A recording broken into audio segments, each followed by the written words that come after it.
Well, I was wrong. WrestleMania 9 is not the worst WrestleMania of all time. This is.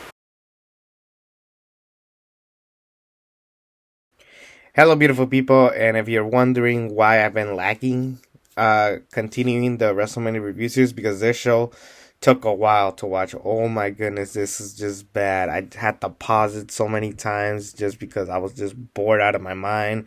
I didn't want to waste my own time. I had work, I had better things to do with my life, and man, this show sucked.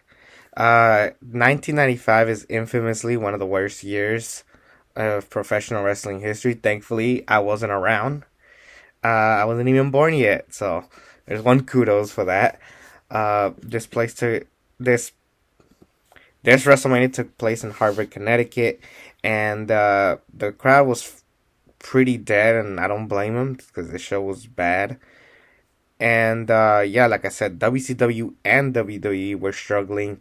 They heavily relied on celebrities this time around. They were just pushing hard on celebrities, so much so that one of the celebrities made events of WrestleMania. Granted, it's not Mr. T. Now, Mr. T was still involved with the top players. In this scenario, the celebrity was not. He was just kind of putting down someone who was barely getting established, and that definitely hurt in the long run, if you ask me. But man, this was just so terrible to watch. Just they haven't learned anything. The only thing that they learned is that they did not stuff the card with jobbers and a bunch of mini matches. They basically only had 7 matches on the card, which is honestly one of the few positives I give WrestleMania 11. Only 7 matches. I can sit through that. Too bad all of them sucked. Yeah, that's right. All of them. Yeah, there's not one good match in this show. I have complained that WrestleMania 9 didn't even have America the Beautiful, but this show did, and this had possibly the worst America the Beautiful. They had some unknown talent just with this screechy ass voice. I just like, oh, this is gonna be bad. But anyways, let's see how the wrestling goes. The Allied Powers, Lex Luger and the British Bulldog defeated the Blue Brothers, Jacob Blue and Eli Blue, with Zeb Coulter on their corner. Um, I didn't care about this. It was cool to see Lex Luger and British Bulldog be a tag team, but they never amounted to nothing. I personally wish they would have won the tag team titles on this show, given what the tag team title match was. But this would have been a cool concept, if you ask me. But uh, it never amount to nothing. Lex Luger and British Bulldog become single stars right after this. So Jeff Jarrett versus Razor Ramon, for the Intercontinental Championship. Um, this was okay. They had better matches in the past, before and after WrestleMania 11, and I gotta say, I was very disappointed that this ended in a DQ finish. They couldn't just give Razor the clean victory. If they wanted to, they could have just had him lose it back in the In Your House show. And then this could have led to Michaels and Jarrett, and then Razor and Shawn in the ladder match. Like, it was just so goofy. Like, just why with these finishes? Like, 1, 2, 3 Kid and the Roadie were involved. But they never did anything. All they did is become members of DX in the future. That's kind of sad. The managers became more famous than Razor and Jeff.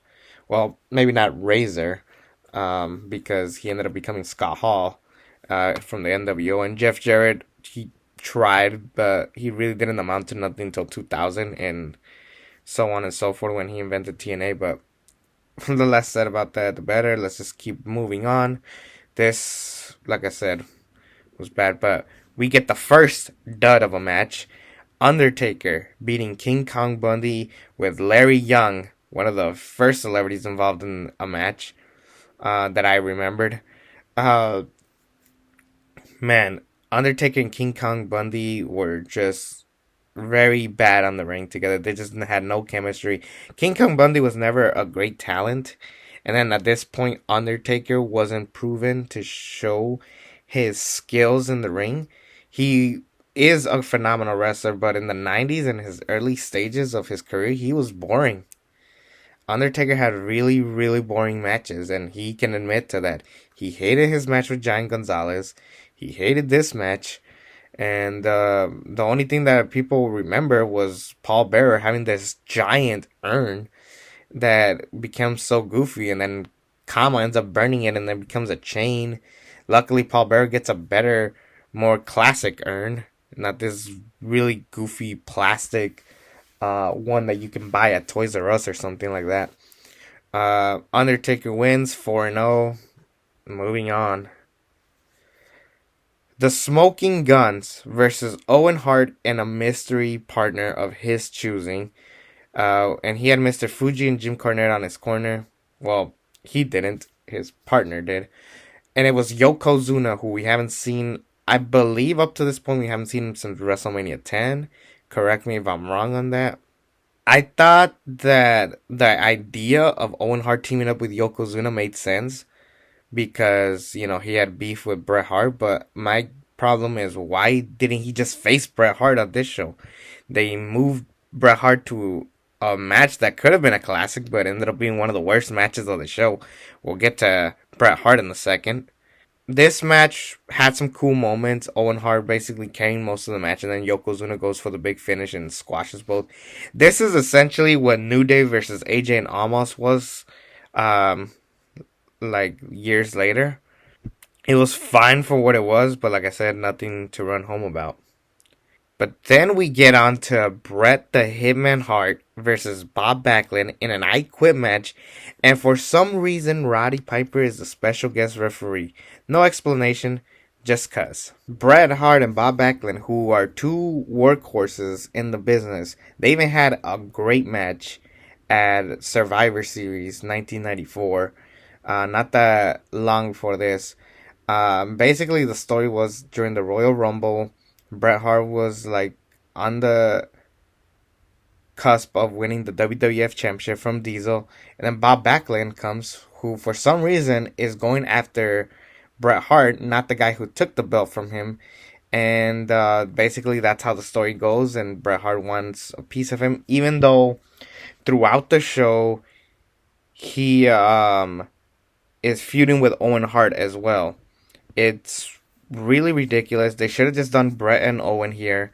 The story going around was that Shawn Michaels and Diesel wanted to steal the show, and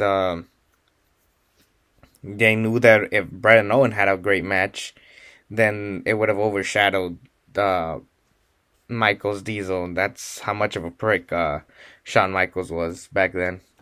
You would think that Bob Backlund and Bret Hart would have a good match, but it was just so odd. It was just weird. It was just submission holds, rest holds.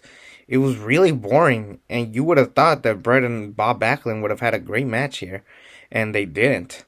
And then to top it off, it was an I Quit match. I don't have problems with I Quit matches. We've had some amazing ones in the past, but this one was not one of them. And the finish was horrible. Basically, Bret Hart hits Bob Backlund with the crossface chicken wing, Bob's move. Roddy Piper asks, "Do you want to quit?" He just goes, "Ah, ah, ah," and then the bell rings, and it showed that Piper was favoring Bret Hart for some reason. There was no reason for Roddy Piper to be here. I would have thought they would have gotten a celebrity, given the so many that they had at this point. They had Salt and Pepper. In the opening segment, them cuddling Bret Hart. They had Macaulay Culkin on their show. We had Nicholas Torturo, the guy from The Longest Yard, basically interviewing everybody. I believe Burt Reynolds was at this show. I can't remember. It was just an embarrassing watch, and this match was terrible.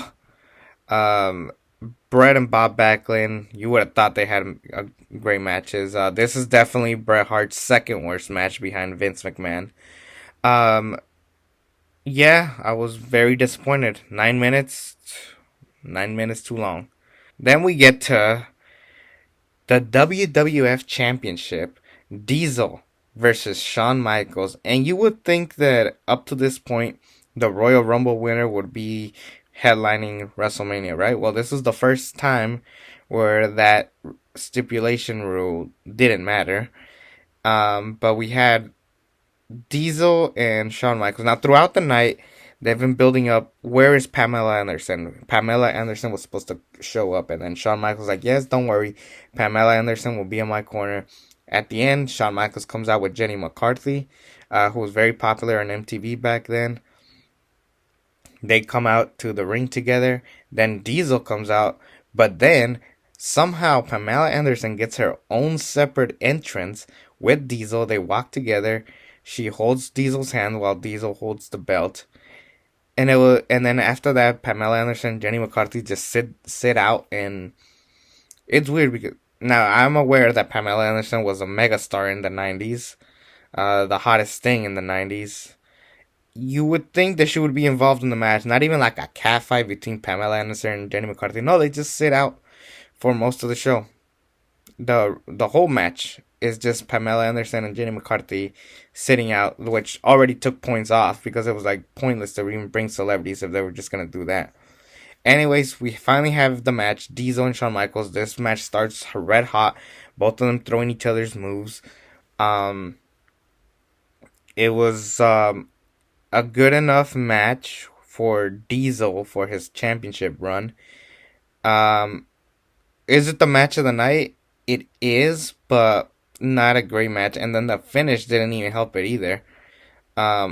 First of all, Sid throughout the match was so annoying, just getting involved in Diesel's face. But anyways, Diesel hits the power bomb, but Shawn Michaels lands on his feet and then drops to his back. 1, 2, 3, Diesel is the winner, and that took off so many points. So it was a good match, but this was not a good match, if I'm making sense. It was the match of the night, but by default, everything here sucks. It was just terrible. And then to top it off, how is this not the main event? Like, really?